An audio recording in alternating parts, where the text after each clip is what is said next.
মনে হচ্ছে আমার পূর্ণ জন্ম হয়েছে। পলি আবার ফেরত এসেছে।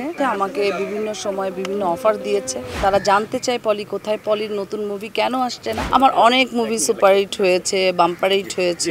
এটা তো আমার প্রফেশনের জায়গা থেকে আবার কামব্যাক করতে পেরেছি মুভির জগতে। এটা অনেক সাহসিকতার একটি বিষয়, অনেক ভালো লাগার একটি বিষয়।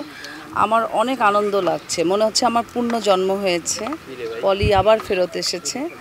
সো এটা আমি ধরতে পারি আমার থার্ড ইনিংস চলচ্চিত্রে।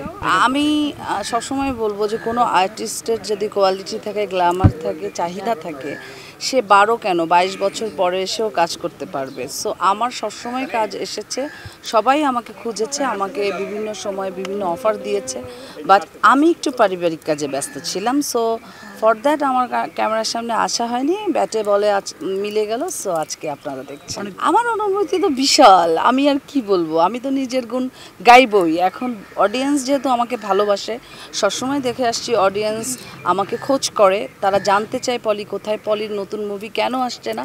আমার আসলে আমার দর্শকের জন্যই ফিরে আসা সবার মাঝে। আমি কাজ করছি, বাকিটা আল্লাহর অবশ্যই ইচ্ছা। উপরে আল্লাহ আছে, আমাকে সবসময় ভালোবাসে। আমার অনেক মুভি সুপারহিট হয়েছে, বাম্পার হিট হয়েছে।